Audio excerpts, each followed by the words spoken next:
Mais uma session aqui, acho que essa é uma session bem especial, tanto para mim quanto para o Bassan, porque ela compila ou tenta, e essa é uma tarefa bem difícil, ela tenta compilar boa parte dos aprendizados que a gente teve aqui na reta final do ano passado, e um pouco das perspectivas que a gente consegue enxergar para esse ano, e compartilhar isso, acho que é bem rico, porque a gente também quer aprender com as percepções de vocês, entender como que isso ressoa aí para cada um, porque também tudo que a gente vê aqui é um pedaço só de uma história toda, e todo mundo aqui está lidando com problemas parecidos, enfrentando esses problemas também com alguma solução, então seria muito legal a gente compartilhar sobre isso. E fiquem à vontade, um espaço de troca, um espaço interativo, enfim, vamos lá. A gente quer falar hoje sobre o que a gente aprendeu com com as iniciativas que a gente fez aqui dentro com o IA, e o que a gente está entendendo que isso muda, especialmente no desenho dos times, na estrutura dos times. É um pouco sobre isso que a gente vai falar hoje. Acho que a gente começa aqui já com, talvez, o grande dilema do mercado, né? Todo mundo ouviu já deve ter percebido aí o papo do 10x Engineer, 10x Product Builder, os cargos mudam de nome, cada um chama de um jeito, cada hora um novo conceito surge, e a gente fica ouvindo que a IA vai aumentar em 10 vezes, em 100 vezes, em 1000 vezes a produtividade do time. Só que na prática, quando a gente começa a implementar, a gente descobre que tem a vida como ela é, o dia a dia, os processos, as ferramentas, as implementações, os desenhos organizacionais, que precisam se adaptar e se ajustar a isso, e precisam entender como tirar o melhor proveito, tirar o melhor valor dessas iniciativas. Então, o impacto ainda não acompanhou essa promessa. A gente tem uma pesquisa que acho que a gente pode compartilhar, inclusive, Bia, no material junto, que é uma pesquisa da Linear-B, que ela fala que, bom, o número explodiu no ano passado a gente já estava com 60%, 70% ali em 2024, mas em 2025 já foi para 88% de times usando IA de alguma forma, várias formas, mas o resultado ainda não está sendo capturado. Por exemplo, os PRs gerados por IA, essa pesquisa ela abre uma thread em cima dessa questão da qualidade do código, dos tipos de PRs que estão sendo gerados por IA, e ele fala que pelo menos assim, menos de um terço desses PRs são de fato aprovados. Então, está exigindo ainda muito trabalho. Então, você cria com IA, mas você precisa botar muito esforço humano para entender o que a IA fez e conseguir validar e aprovar aquilo ou não. Então, ainda não consegue, não parece que o valor fica tão evidente na ponta final. Então, e ainda mais, essa pesquisa também fala que pouco mais ou quase metade das empresas não tem nenhuma visibilidade sobre elas estão operando totalmente no escuro, elas não têm visibilidade sobre como que a IA está gerando mais valor ou não, o que talvez mostre que tem também um trabalho de conseguir estruturar ferramentas para que se organize, de fato, uma forma de olhar para tudo isso. Então, tem também um problema quanto a entender e mensurar o valor. E aí a gente está diante desse paradoxo. Existe uma promessa, e eu acho que, sim, para todo mundo que já teve a oportunidade de realmente olhar para esse assunto de maneira mais séria, sabe que existe uma grande oportunidade, não é só uma promessa, existe uma grande oportunidade, existe ganhos reais, visíveis em tudo isso, mas existe uma outra ponta que é fazer com que esses ganhos reais e visíveis sejam especificamente capturados pela organização que está aplicando aquilo. Então, fica aqui a gente com esse desafio e faz parte da nossa conversa, acho que ele tematiza bem a nossa conversa. Eu estava hoje de manhã dando uma olhada em alguns tweets assim, que reverberaram para mim recentemente, que eu acho que eles mostram e eles também colocam esse lado da dualidade que a gente está aqui. Existe a promessa e existe esse resultado que ainda não se concretizou como ele poderia ou como a promessa colocou para a gente. E aqui já vai até algumas recomendações para vocês, mas, por exemplo, o Andrej Karpathy é um engenheiro, um dos fundadores da OpenAI, hoje ele tem outros projetos pessoais, mas ele dá várias notas ali no X dele, no perfil no X dele, para falar sobre como que está sendo a jornada dele como engenheiro, lidando com AI, Cloud Code, Codex, todas essas ferramentas. Então tem muito conteúdo riquíssimo ali sobre isso.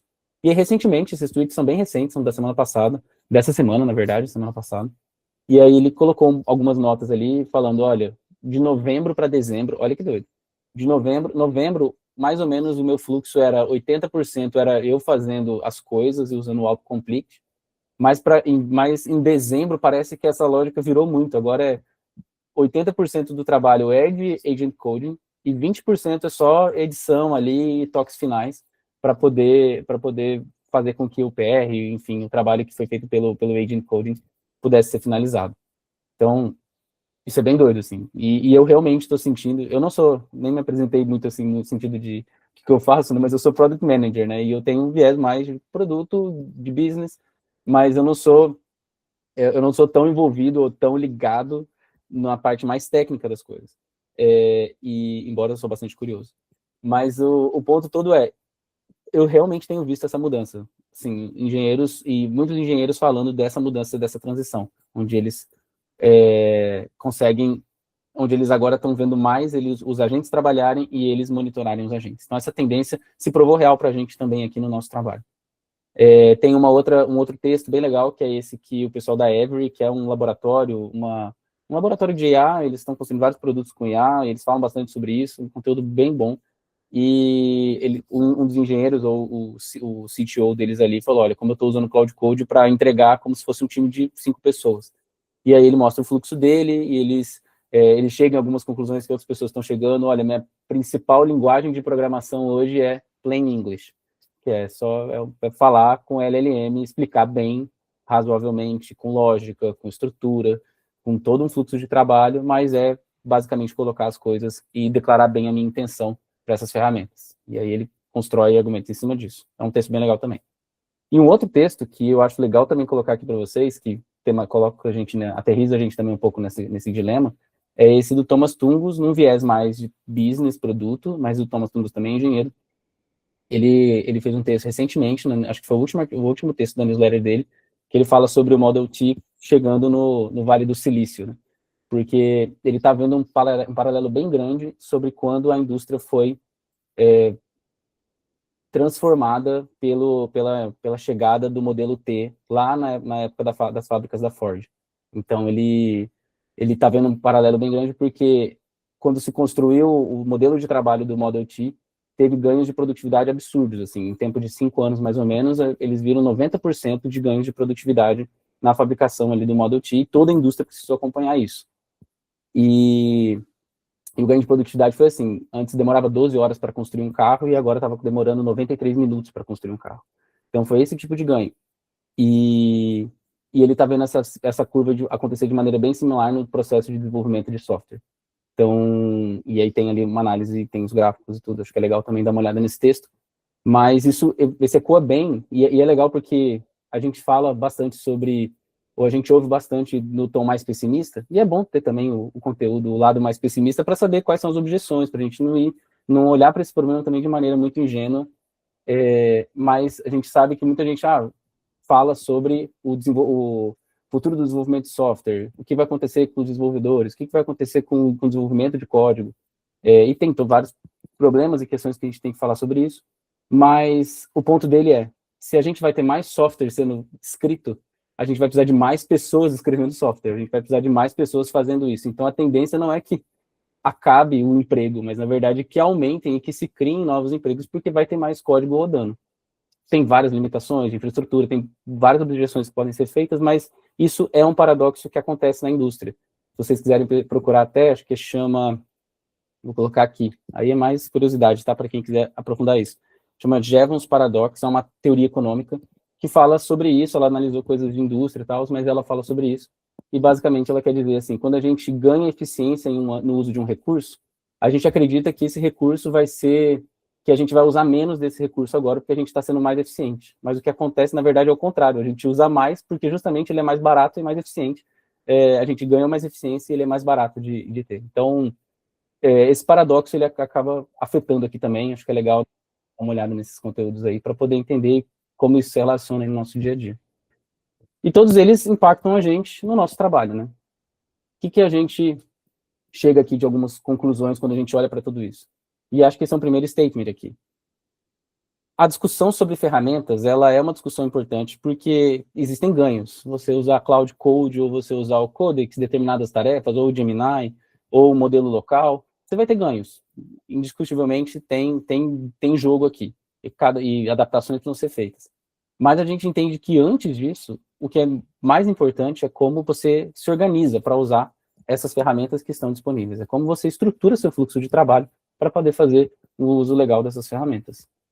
E aí hoje a gente vai dividir assim, a gente vai falar sobre o que a gente aprendeu aqui com o nosso framework e o que isso pode mudar em 2026 para todos nós trabalhando com IA. Então, o que a gente aprendeu construindo um produto com IA aqui? A gente aprendeu que a IA funciona muito bem. Não quer dizer, e não estou querendo dizer que a IA é perfeita, não estou querendo dizer que a IA ela trabalha bem sem supervisão. Não estou querendo dizer que a gente não precisa se envolver muito nesse processo. Mas ela funciona muito bem e que ela não erra, ou que ela não chega na intenção que a gente quer. Tudo isso acontece, tá, gente? Mas ela funciona muito bem quando há contexto estruturado e lógica de captura de valor em cada etapa do processo de desenvolvimento. Se a gente consegue estruturar um processo que mapeia todas as etapas da nossa string de valor no desenvolvimento de código, e a gente entende o que a IA está fazendo em cada uma dessas partes, e isso está bem conectado, a gente consegue realmente ver ganhos não só de produtividade, mas de qualidade do time, qualidade do trabalho. A gente consegue estruturar melhor o que a gente está fazendo, a gente consegue entender melhor, às vezes, o que a gente está fazendo. Então, tudo isso a IA ajuda. Tem coisa aqui que não é só da IA, do agente de IA, é da automação, é da estrutura do fluxo de trabalho, é do que a gente precisa fornecer para que a IA trabalhe bem, e aí isso acaba mudando o jeito que a gente trabalha. Então, mas realmente há um ganho aqui, a gente conseguiu perceber isso. Então, o nosso uso de IA, vocês vão ver, o produto que a gente desenvolveu aqui dentro, internamente, para poder nos ajudar com isso, é um fluxo de trabalho. Não é uma ferramenta, não foi a gente chegando para os desenvolvedores, para as pessoas de produto, para os tech leads e falando assim, olha, toma aqui o Cloud Code. Isso já seria bom. Mas assim, usa aqui o Cloud Code. Tá, é um ganho. O Cloud Code está absurdo. Recentemente, sim, está sendo quase uma unanimidade, muita gente falando bem do Cloud Code. Mas a gente entende que o Cloud Code, por si só, ele ainda tem gargalos que ele pode gerar. Além dele, o que a gente precisa estruturar? Um fluxo de trabalho. A gente precisa garantir que todas as partes que estão lidando no meio do processo consigam ter um fluxo de trabalho ordenado para poder chegar no valor final. Porque o que importa no final do dia é código que gera valor para a empresa. É código sendo chipado que está resolvendo um problema e uma dor real de um usuário, uma dor real de negócio, e que está entregando aquilo que ele quer, que responde a isso no final do dia. Por isso a gente criou esse produto interno, que se chama AI Framework. A gente precisa pensar num brand melhor para ele, mas por enquanto é um framework de trabalho. Às vezes é difícil definir muito bem, porque a gente poderia falar muitas coisas sobre ele, mas acho que essa é uma breve definição sobre ele, que é um framework de agentes especializados que automatizam o ciclo de desenvolvimento de produto. E aqui isso bateu bem na nossa própria dor. Vocês conhecem a BossaBox, nós desenvolvemos produtos para clientes. A gente trabalha com isso o tempo todo, a gente tem uma experiência acumulada de várias e várias interações, de vários e vários produtos desenvolvidos, e a gente queria entender como que a gente poderia usar AI dentro desse nosso fluxo de trabalho. Então, como que a gente poderia fazer isso, mantendo a qualidade dos nossos projetos e não só usar pelo hype, mas usar de forma que realmente beneficiasse aquilo que a gente queria. E vários problemas, primeiro a gente precisa olhar para os problemas, né? A cabeça de produto aqui tá, e qual que é o problema efetivo que a gente tem, né? O problema específico que a gente tem. A gente começou a olhar para os problemas que a gente tinha e como que esse framework poderia responder a eles. Um deles, acho que acontece em todo lugar, né? Backlog represado. Então, a gente chegava para trabalhar com um produto e o que a gente descobria? Olha, tem um monte de coisa aqui que precisa ser feita, ninguém priorizou direito, muitas delas são quick wins, mas o time não tem cabeça para poder olhar para aquilo, mas elas precisam ser feitas. Então, esse problema de capacidade para poder resolver essas coisas era um problema real. Então, a gente entendeu que o AI Framework também poderia ajudar muito com isso. Outro problema que acontece em vários lugares, inconsistência. Cada pessoa documenta de um jeito. A gente trabalha também, aqui, a gente trabalha como ProLancers. Quem conhece mais o modelo nosso sabe como que isso funciona. Então, a gente traz profissionais sêniores e eles vão trabalhar em cima de um projeto. Mas a gente sabe que cada pessoa documenta de um jeito, que cada pessoa tem uma lógica de pensamento, uma lógica de estruturar problemas. E o AI Framework ajuda também a fazer com que essas lógicas se correspondam e fiquem padronizadas ao longo do processo, o que é um trabalho muito difícil. Mas o AI Framework também ajudou a gente a ter documentos mais mais fáceis de ler, no sentido de que todo mundo consegue entender. Se entender, aprender o que é aquele documento, consegue corresponder ele em qualquer outra lógica de trabalho. Outro problema que acontece é um problema do uso mais atomizado de IA, que é o problema de contexto perdido.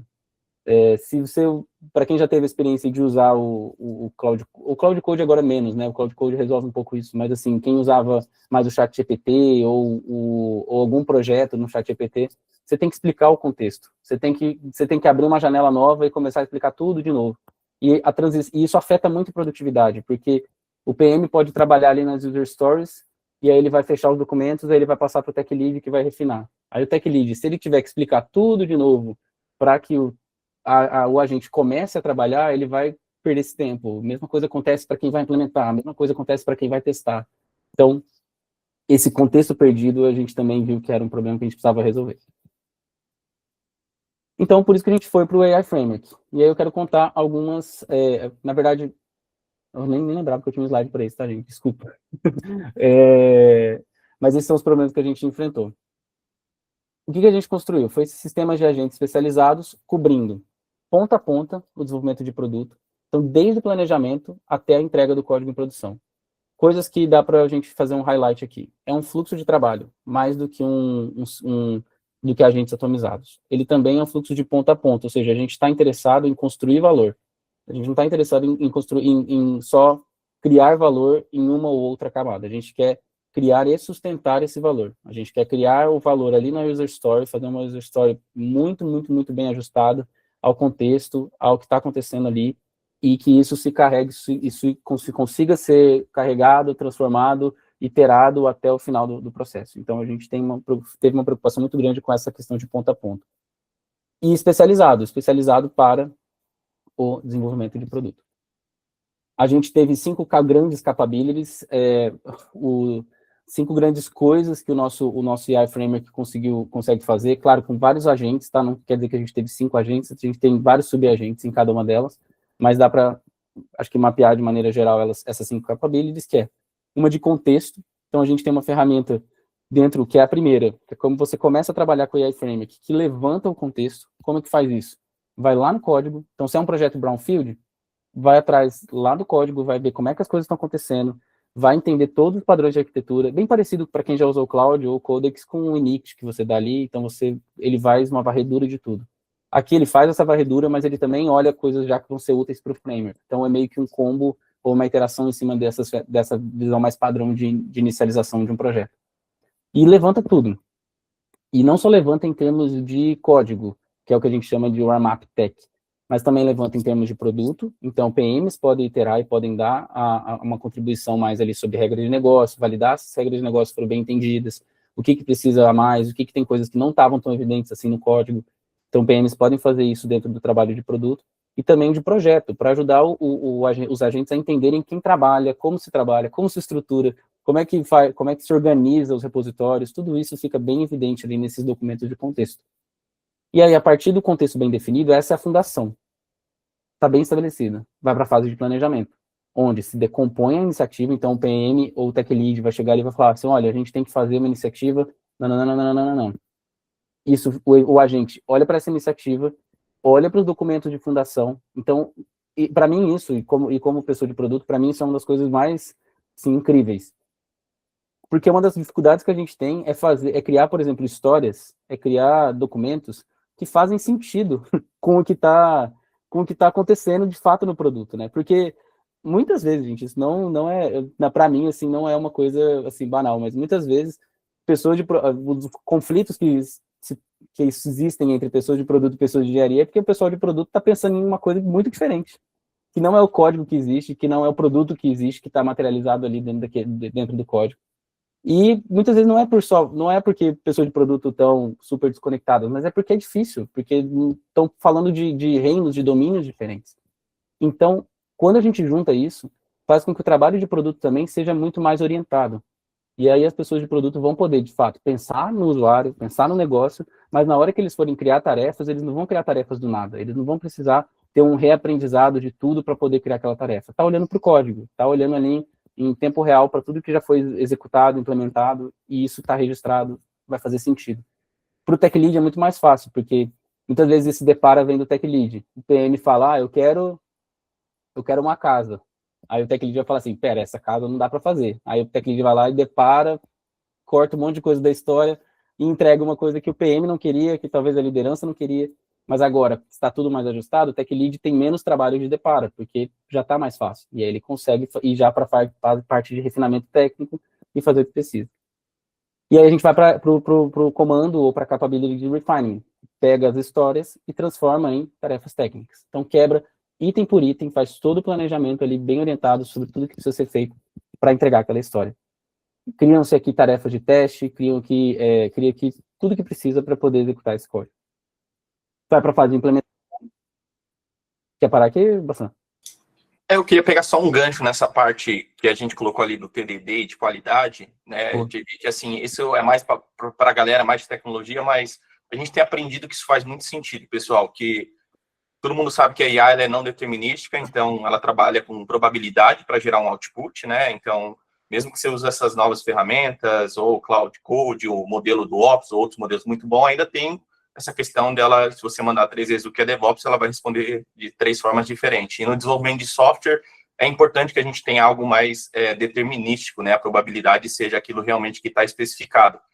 E isso foi uma mudança para a gente quando a gente começou a trabalhar com TDD, que é algo que eu sempre gostei, trabalhando em engenharia mais analógica, sempre a questão de qualidade, a gente sempre valorizou muito na Boss. E agora com AI a gente está vendo que quando a gente tem uma abordagem neurosimbólica, então você usa a parte criativa da AI ali, da LLM, para a parte neuro, e a parte simbólica, os testes, os scripts de testes. Então é uma forma também da gente aumentar a probabilidade de acerto e não só depender ali da probabilidade de token via palavras e código, mas também tem algo mais estático, mais fixo, que são os testes. Então, só compartilhando com vocês, porque isso realmente fez uma diferença muito grande na probabilidade de acerto do contexto daquilo que está sendo especificado e que a gente também consiga, dentro do desenvolvimento, a parte de qualidade é algo que é essencial para aquilo que está sendo gerado. Então, só um ponto que vale a pena compartilhar aqui. Perfeito.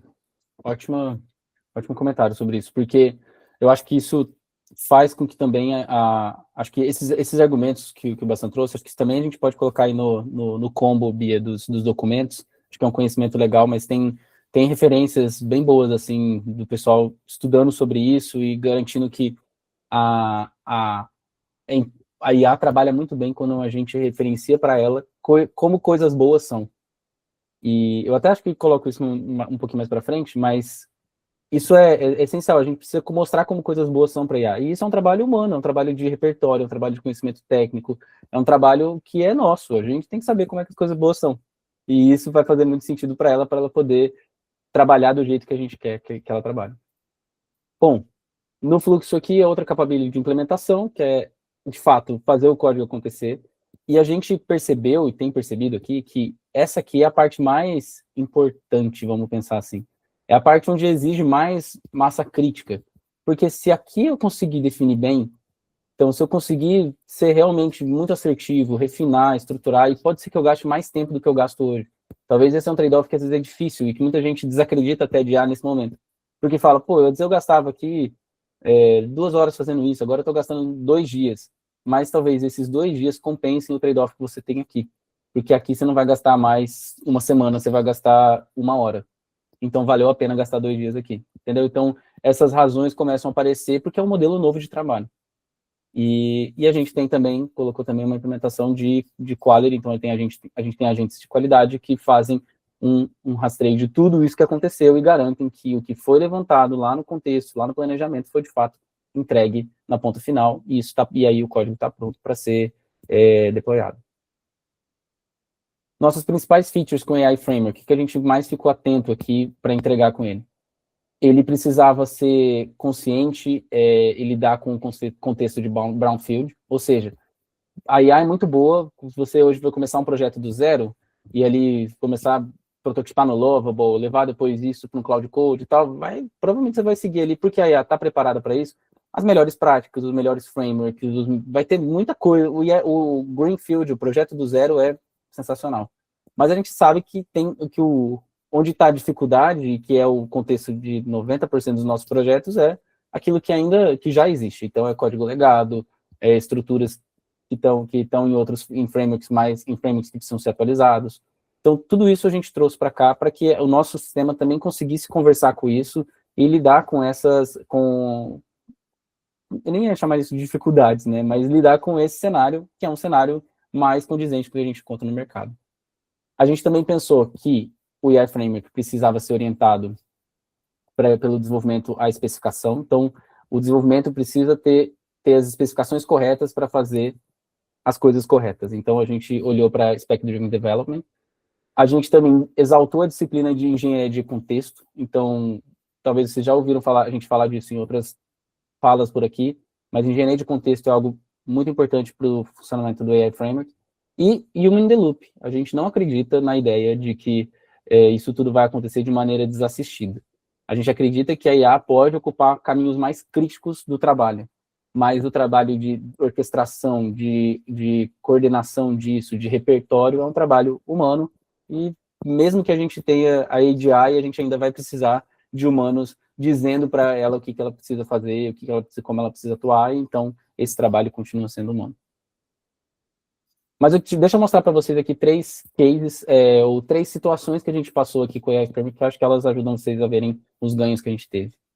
A gente teve uma squad que a gente trabalhou aqui, que era um time muito enxuto. Então, é um time que não tinha tech lead, olha que doideira.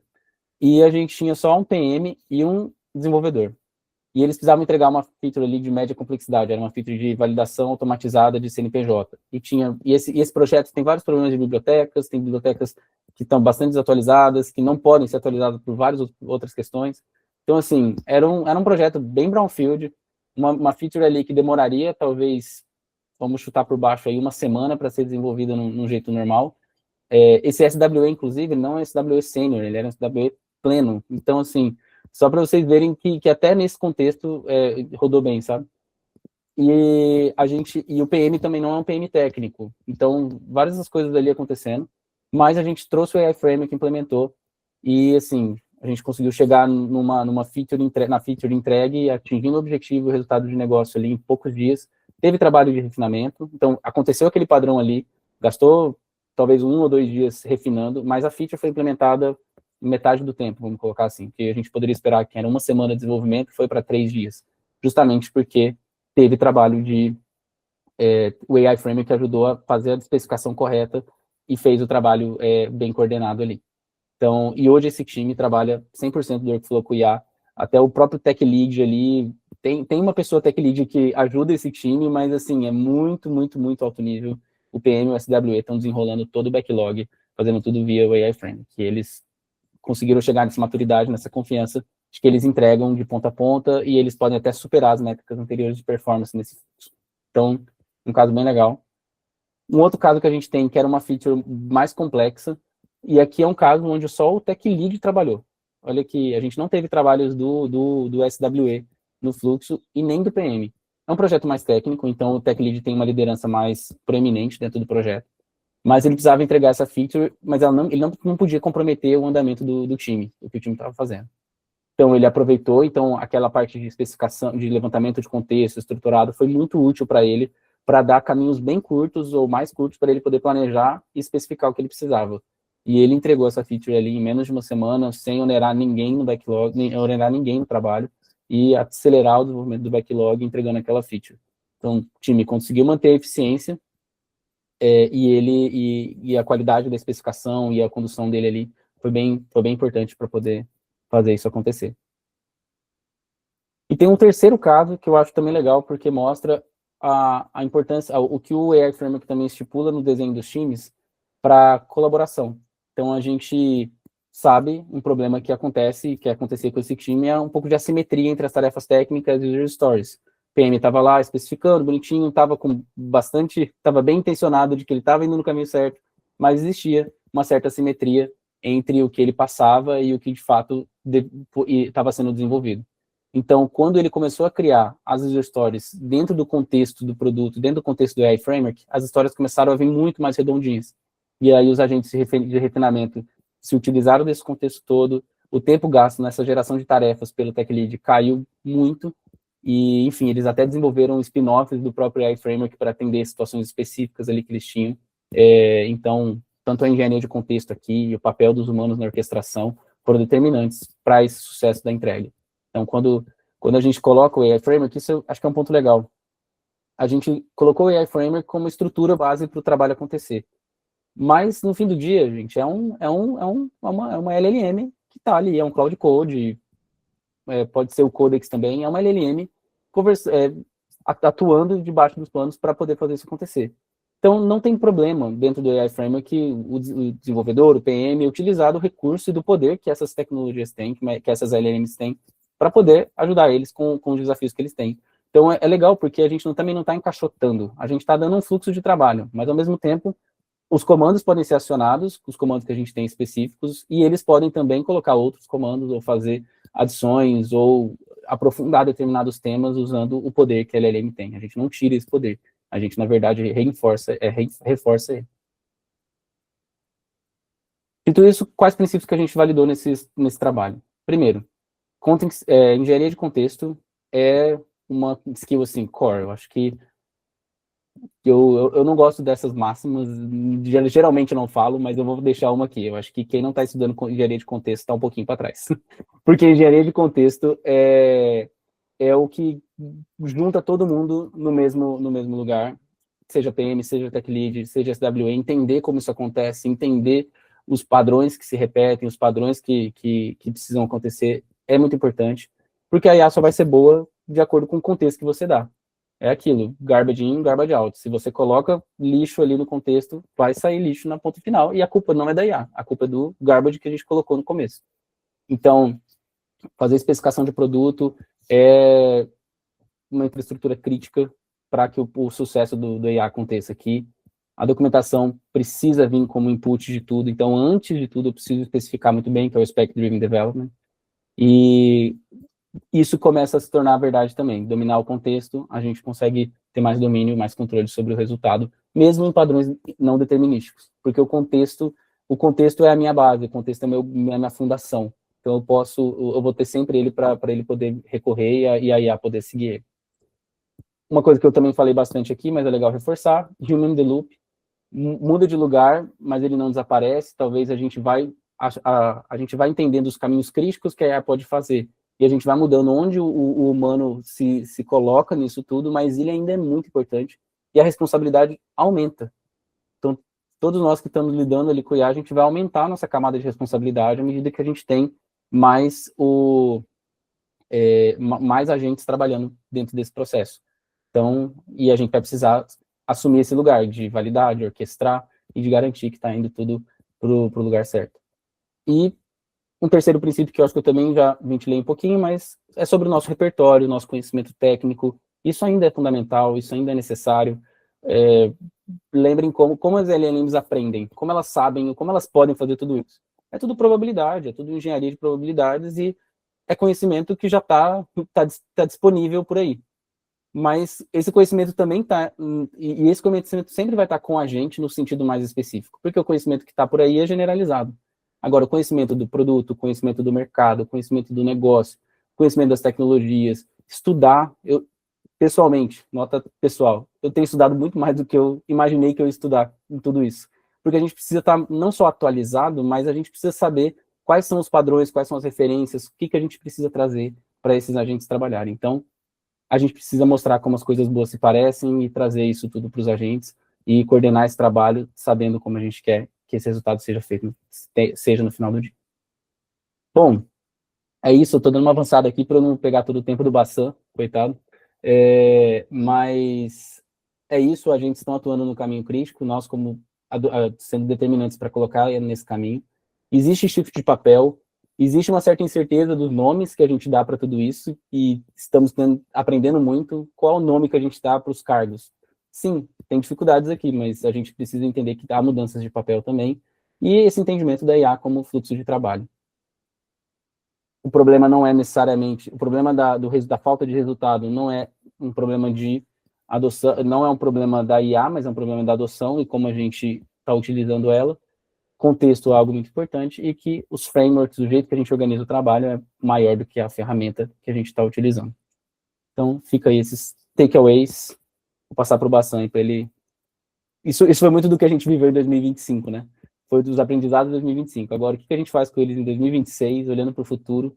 Aí agora é o Bassan que vai apresentar para a gente. Boa, JV, obrigado. Cara, você consegue me dar permissão para passar?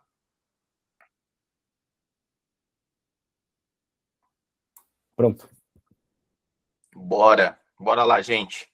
Então, antes de falar dos times, da mudança dos times e olhando mais para 2026, eu trouxe esse slide para falar sobre algo que muda o nosso modelo mental, né? A forma que a gente constrói software. Então, durante, acho que os últimos 20 anos, a gente construiu software de uma forma mais, que é o System of Records, mais passivas, estáticos, onde esperava que um humano fizesse uma interação, um humano como um mediator, né? Uma cola entre essa interação com o software. E agora a gente está entrando numa nova era, onde o software ele pode agir, né? Então, como o JV mostrou ali, a gente vê muito o trabalho humano no nível de orquestração e de gestão do trabalho ali de AI, e isso faz com que o software ele seja, tanto do ponto de vista de arquitetura do software, se a gente olhar para a lei de Coway ali, tem inclusive uma mudança em como os times estão estruturados, então, trazendo para vocês um pouco daquilo que a gente tem vivenciado, que agora os softwares eles não são mais aquele CRM com aquele dashboard estático. Você vê, essa semana o Gemini lançou um widget para, enquanto você está navegando na internet, você pode interagir com algum subagente. Então, se você está no Booking, você manda, né, um prompt aí dele, já faz a busca de um hotel. Então, começa a mudar a dinâmica com o software, o que faz com que o software também ele pode entregar serviços e coisas que antes não era possível, mas isso também muda a forma que os times são criados, as responsabilidades e tudo aquilo que, de alguma forma, ao longo de décadas, a gente meio que deixou de forma mais estática. E isso bate de forma estrutural na questão de ownership, porque quando a gente fala que a gente tem esse trabalho híbrido entre humano e agentes, subagentes, a questão de ownership é algo muito importante, porque agora o output, você tem um conceito de human in the loop, mas você tem mais responsabilidade da máquina em tomadas de decisões. Então, quando o JV fala que o contexto agora é algo muito importante, quem que é o responsável para realmente garantir que a AI tem um contexto pronto para gerar determinada tarefa? Então, o modelo tradicional que a gente entende, como as organizações estão sendo criadas, de alguma forma, é bem diferente disso, já que a AI, a tecnologia, essa nova forma de trabalho, leva mais responsabilidade nesse trabalho de orquestração e de gestão, não só de indivíduos humanos, mas também dessa forma mais digital. E com isso, a gente tem que definir algumas coisas que a gente colocou aqui, muito entendendo como transformar times analógicos em times híbridos, e quando a gente fala em times analógicos, é desenvolvimento com boas práticas de softwares, mas sem necessariamente pessoas individuais, ICs, sendo orquestradores de agentes.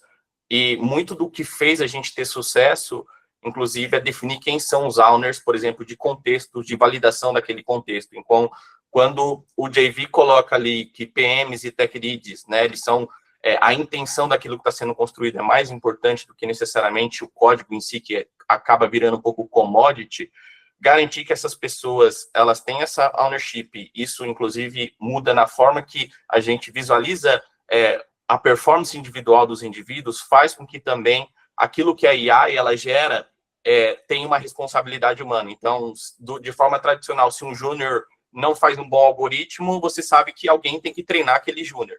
Agora, se a AI, que é probabilística, gera um output ruim, quem que é o owner daquele contexto que a AI gerou aquela probabilidade ruim? Então, tem muito dessa mudança na forma que a gente olha para os indivíduos. E aqui tem algumas evoluções de design das equipes e coisas que a gente vivenciou na prática. A gente sempre gosta de olhar para fora também, então eu fiz algumas pesquisas um pouco mais profundas, depois eu posso compartilhar o link com vocês, de mudança nos times da Anthropic. A Anthropic está tendo uma mudança bem interessante nos times, e também do GitHub, que é uma das referências nossas aqui, né, a Microsoft. Mas o que a gente vê, né? Primeiro, o primeiro case que o JV colocou, a gente tinha ali um SWE interno que era pleno, e antes ele dependia de alguém mais sênior para tirar dúvidas. Então, você tem uma certa fricção, porque o sênior, todo mundo que já foi desenvolvedor, você tem um flow de desenvolvimento. Se alguém ficar parando, ou com reunião que não serve, né, para muita coisa, ou fica questionando, você perde o flow daquilo que você está fazendo. Então, de forma tradicional, isso gera muito gargalo. Então, mentoria, revisão daquilo que está sendo construído. Quando a gente vai para um modelo potencializado por IA, por exemplo, pessoas que são de um nível não tão alto de senioridade, ele pode ter esses questionamentos com modelos que em benchmark de código, por exemplo, estão avançados, igual o Opus da Anthropic. Então, tem essa mudança liberando carga cognitiva de pessoas com uma senioridade maior. E uma contribuição e uma mudança bem interessante que a gente vivenciou, que antes você tinha profissionais especialistas em front, em back, às vezes você tinha alguém com um certo conhecimento sobre qualidade, mas você precisava ter alguém específico para cada uma dessas roles. Está existindo um merge dessas coisas. Então, não é que pessoas seniors e o nível de abstração do conhecimento dela deixa de ser importante, eu vou falar um pouquinho mais sobre isso. Mas o que a gente viu é que, às vezes, você tem uma pessoa extremamente boa no back-end, no front-end ela não é tão boa assim, mas se você cria um agente especialista em front, enfim, em boas referências de contexto ali da sua library de componentes, ele meio que faz um merge, faz com que uma pessoa que não é tão boa no back tenha essa referência da AI, e como a gente falou, o trabalho agora ele é mais de orquestração. Então, a gente começa a ver essas mudanças, isso reflete em quê? Em times menores. Então, se antes eu precisava necessariamente ter um especialista em back, em front, o trabalho do QA, inclusive, muda, é muito mais sobre avaliar os evols e a qualidade do output de um agente de AI, porque o método de testes end-to-end, regressivo, está dentro, por exemplo, do método de TDD e como as coisas são construídas. Então, de forma geral, a gente tem um reflexo grande na estrutura e também no papel do líder. Então, ao invés de executor, a gente está vendo muito mais um papel de orquestrador, quando a gente fala, inclusive, de sistemas inteligentes, sistemas com dados em real time, sistemas que têm a possibilidade de agentes executarem as ações, você tem alguém fazendo essa orquestração e essa gestão, que seria o novo papel do líder, é isso que a gente está entendendo aqui, e quando a gente fala isso, é uma orquestração do trabalho humano, mas também do trabalho mais digital. Especialistas, então, ao invés de especialista, como eu disse, em um contexto específico. Então, eu sou especialista em front. É muito mais interessante você entender como arquitetar um contexto em si.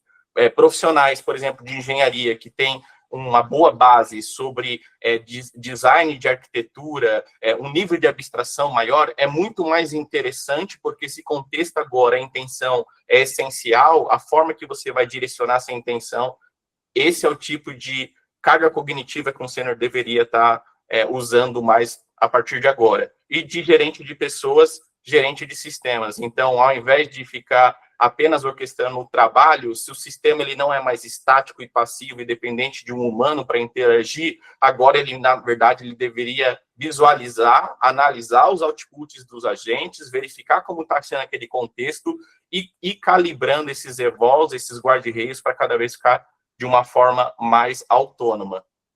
E um pouquinho da identidade do desenvolvedor. A imagem está meio feinha, gente, porque eu gerei no Banana Pro aqui, mas a ideia é o seguinte, esse desenho, ele exemplifica muito o que a gente está vendo aqui na Bossa, mas, novamente, muita informação do próprio GitHub, de como eles estão analisando várias organizações, que é a questão de muito menos do que produtor de código, mas o desenvolvedor tem impacto. Eu coloquei um slide só para o dev, porque tem um impacto absurdo aqui. Semana retrasada, o CEO da NVIDIA ele falou que engenheiros de software, uma das tarefas que ele faz é codar, mas engenheiros de softwares, eles resolvem problemas que eles conhecem e problemas que eles não conhecem. Então, quanto mais tempo eles tiverem para isso, codar é uma das atividades dele. Então, a gente está começando a ver que, quando a gente fala de uma boa especificação, de um bom contexto, de um bom prompt, de prompt engineer, isso, a carga cognitiva, a experiência, ela é importante, mas ela não desce no granular da execução do código. Ela pode, provavelmente, analisar um pull request, como que estão feitas as coisas. Então, o novo SWE, o desenvolvedor do futuro, é sobre entendimento do produto, design de sistemas, delegação, orquestração e verificação do trabalho, muito mais do que apenas o que a gente conhecia com o código linha por linha, o que não está fazendo mais sentido, pelo menos é isso que a gente tem visto até agora. E sobre Context Engineer, que é uma coisa que o JV falou, não é mais uma tarefa, é algo essencial para tudo que está sendo construído. Então, a especificação sempre foi uma coisa que em algum momento se perdia, ou que não era, é um documento opcional. A gente, em projetos, por exemplo, de estrangulamento, já viu vários desses cenários. Então, às vezes você tem uma especificação que nasce em negócios e vai trocando de área, essa informação ela se perde e gera um efeito horrível colateral. Às vezes a especificação está dentro do código, e aí, inclusive com o IE agora você pode criar agentes para analisar esse contexto a partir do código, mas tudo que está sendo construído agora não é mais sobre o código em si, mas a especificação em uma linha, desde a ideação até a produção, é o que realmente faz com que o output seja realmente de qualidade e aquilo que está, a regra de negócio, aquilo que está definido realmente aconteça ali no software. E aqui eu trouxe alguns aprendizados e fases, isso é uma coisa que nos eventos da Bossa as pessoas questionam bastante, que é a adoção, né? Tudo isso que a gente está falando parece lindo, maravilhoso, mas tem um trabalho muito grande de adoção.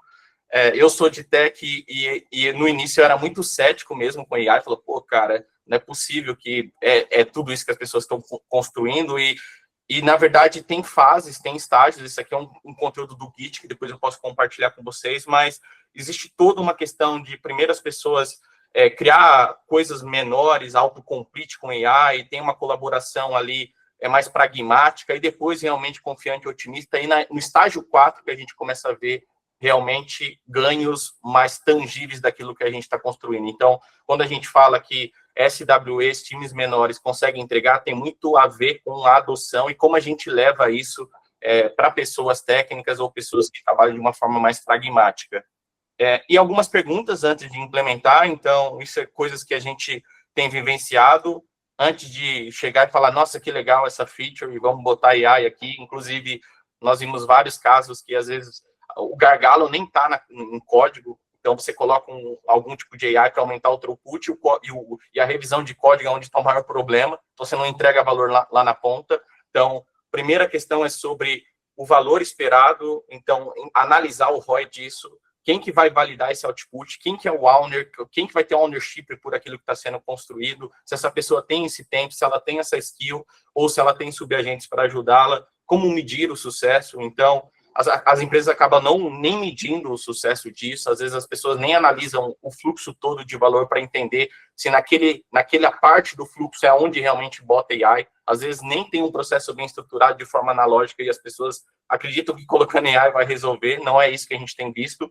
E o contexto, né? Então, uma coisa é chegar e criar algo muito simples, um software de baixa complexidade no Lovable, e você sai fazendo prompt de forma desestruturada, mas quando o software começa a criar uma casca e crescer, você começa a ter problema. A mesma coisa aqui no desenvolvimento de software, quando a gente vai para média e alta complexidade. Existe software se existe um contexto bem definido, como o JV falou. Essa é a matéria-prima dessa nova forma de trabalho, e é isso que a gente precisa entender, que o trabalho chato de especificação vale a pena gastar mais tempo, mas é garbage in, garbage out. Se isso daqui não está bem feito, automaticamente você tem um output ruim. E aqui alguns highlights do que não pode ser mais adiado. Então, definir a ownership de contexto. Então, quem é responsável por garantir que a AI tem informação suficiente, né? O input, output disso. Métricas de AI. Então, tem vários indicadores que a gente tem olhado aqui, depois a gente pode compartilhar, mas indicadores mais analógicos ainda faz sentido, mas tem outros tipos de indicadores. Um exemplo, às vezes você tem, por exemplo, Dora Metrics, que é uma métrica mais objetiva, e você tem aumentado, sei lá, a sua frequência de deploy, mas tem que ver se isso não bateu num failure rate maior, porque às vezes você está cuspindo muito código com AI, mas a qualidade do algoritmo não está bom e está gerando retrabalho, então gera um outro gargalo. E investir em engenharia de contexto. Então, tudo é sobre isso, acho que é um pouco disso, né, JV? Tipo, a documentação, a especificação, o warm-up, são as prioridades, e não é algo opcional. A especificação é a base de tudo que está sendo construído, e isso vale muito a pena. A gente tem indicadores que mostram que provavelmente o tempo de especificação é até maior, mas o tempo de geração do algoritmo, testes e scripts é absurdamente mais rápido. Eu acho que, de forma geral, é isso. Esses são os takeaways.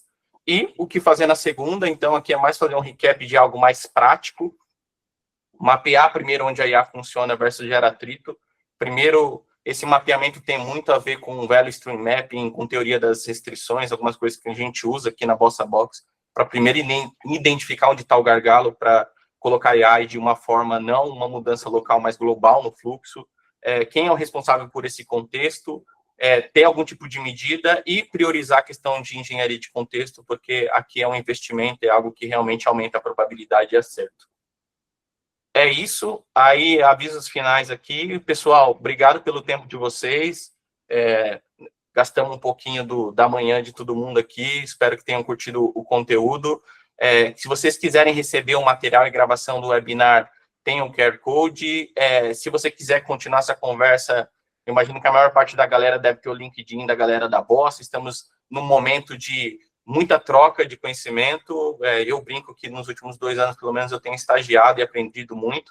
Então, gostaria de trocar ideia com vocês, pegar feedback sobre o conteúdo. E no dia 13/2, nós temos um próximo papo e vocês vão receber mais informação, né, Bia, através do e-mail, mas eu espero que a gente possa construir essa jornada juntos e a Bossa sempre está à disposição aí para o que precisar e trocar essa ideia, tá bom? Acho que é isso. É isso, gente. Quem tiver alguma dúvida, agora é o momento. Mas, como o Bassam falou, eu vou enviar para vocês o material depois. É só deixar o e-mail que vocês querem receber o material. Ou lendo o QR Code, ou no link que está fixado no chat.